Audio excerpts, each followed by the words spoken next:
যে রাতে রসুল আকরম সাল্লাল্লাহু আলাইহি ওয়াসাল্লামকে আল্লাহ সুবহানাহু ওয়া তাআলা মেরাজ দান করেছিলেন, অর্থাৎ মেরাজের রাত গত রাতে অতিবাহিত হয়ে গেছে। ঠিক মেরাজ থেকে আসার পরে আজকের যে দিনটি, এই দিনেই কিন্তু নবীজি ঘোষণা করেছিলেন যে আমার মেরাজ সংগঠিত হয়েছে। কেউ বিশ্বাস করেছে, কেউ বিশ্বাস করে নাই। যারা বিশ্বাস করে নাই তারা কাফের, যারা বিশ্বাস করেছে তারা প্রকৃত মুমিন, তারা মুসলমান, তারা নবীজির সাহাবী। ঠিক কিনা?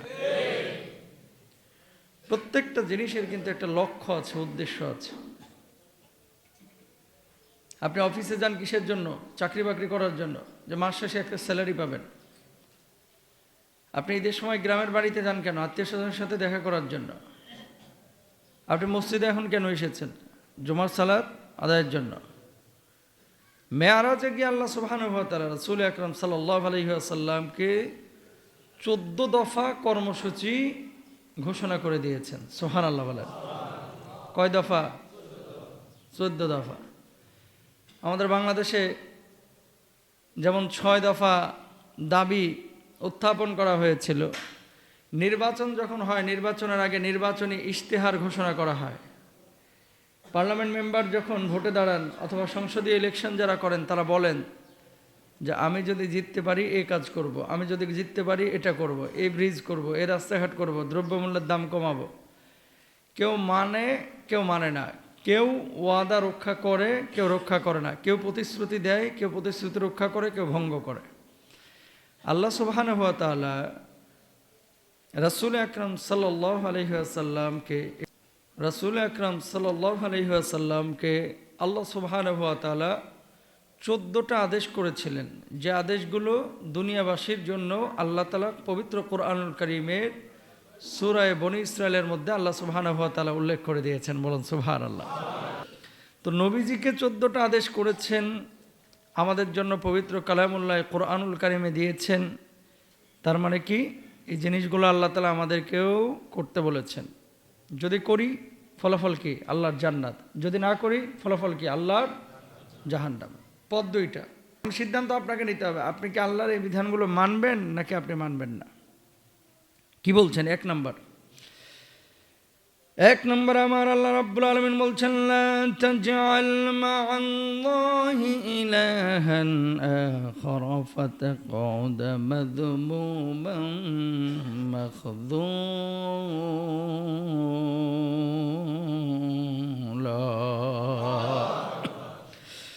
আমার আল্লাহ রাব্বুল আলামিন বললেন, আল্লাহর সঙ্গে অন্য কোনো উপাস্য স্থির করো না, তাহলে তুমি নিন্দিত, অসহায় হয়ে পড়বে। দুনিয়ার জিন্দেগিতে এমন কিছু মানুষ আছে যে মানুষগুলো বলে আল্লাহ মানুষকে বানিয়েছে, এটাকে বিশ্বাস করে, এটার প্রতি ঈমান এনেছে। আদম আলাইহিস সালাতু ওয়াস সালাম থেকে আল্লাহ রাব্বুল আলামিন আপনাকে আমাকে নিয়ে এসেছেন। হাওয়া আলাইহিস সালাতু ওয়াস সালামের গর্ভাশয় থেকে আল্লাহ রাব্বুল আলামিন একজন একজন করে দুনিয়ার এই জোড়াগুলোকে আজও বিদ্যমান রেখে দিয়েছেন। ঠিক কিনা? জীবনে যত পাপ করেন না কেন, কখনো আল্লাহর সাথে কাউকে শরীক করবেন না। 1 নম্বর কর্মসূচি আল্লাহ তাআলা মেরাজের রাতে দিয়েছেন। সুবহানাল্লাহ বলেন। শিরিক আমার দেশে আছে না নাই? আপনার এলাকায়, আমার এলাকায় আছে না নাই?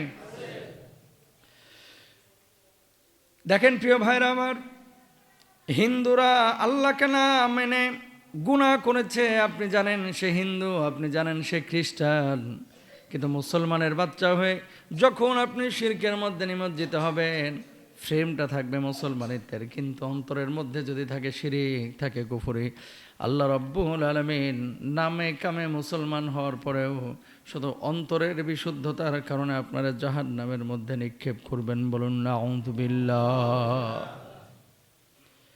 কিয়ামতের ময়দানে 33 বছর, 34 বছর, 40 বছর নামাজ পড়ে এক শ্রেণীর মানুষ দাঁড়াবে। ওই মানুষগুলো হাস্যোজ্জ্বল চেহারা নিয়ে আল্লাহর সামনে দাঁড়াবে। আল্লাহ রাব্বুল আলামিন বিচারিক আদালতে যখন এদেরকে দাঁড় করাবেন, আমার রব তখন বলবেন, ফেরেশতারা রে, এই মানুষগুলোর আমলগুলো একটু চেক করো।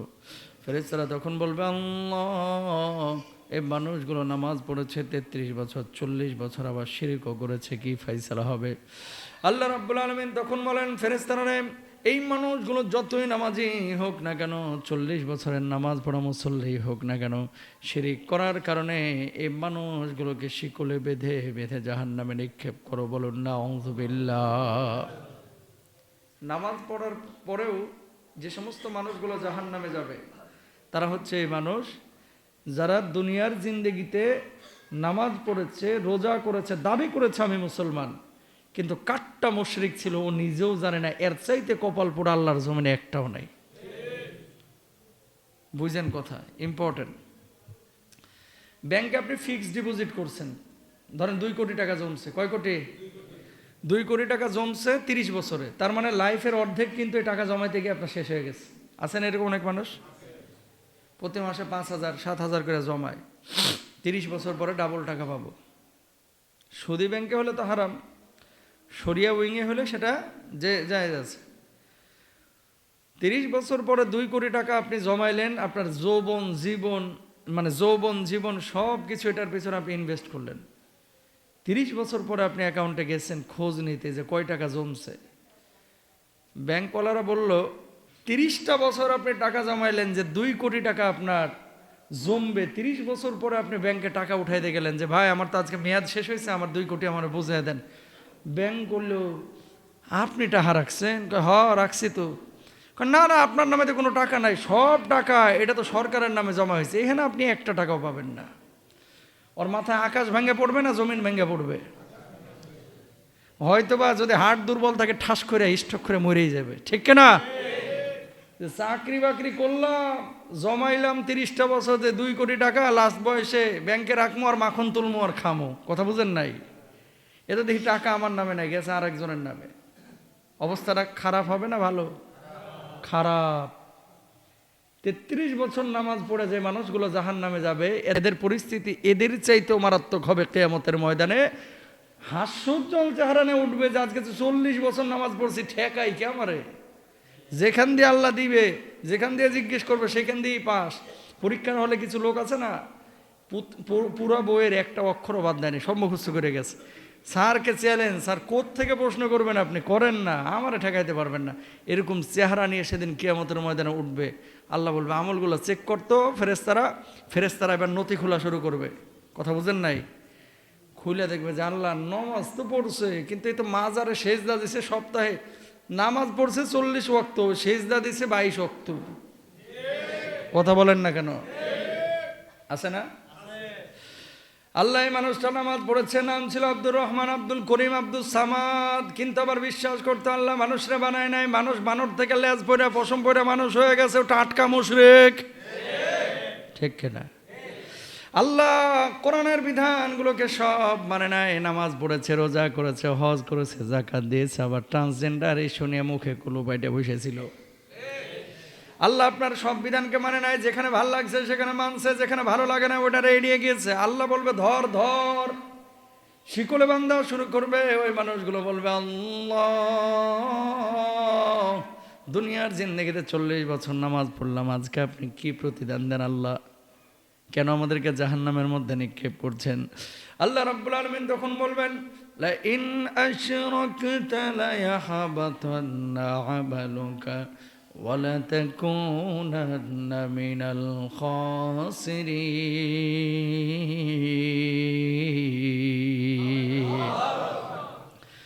যদি তুমি শিরিক করো তোমার সমস্ত আমলগুলো বরবাদ হয়ে যাবে। নামাজ পড়ে যাবেন জুমার, আবার যে মাজারে সিজদা করলেন জুমার নামাজ কবুল হয় না, ওটা অটো ডিলেট। অটো কি? Auto delete. মোবাইলে অনেক সময় কয় ভাই বুঝি না, এত কিছু সেভ করে রাখছে আমি একটাও দেখি না, সব মুছে গেছে। হয় কি হয় না? কেন?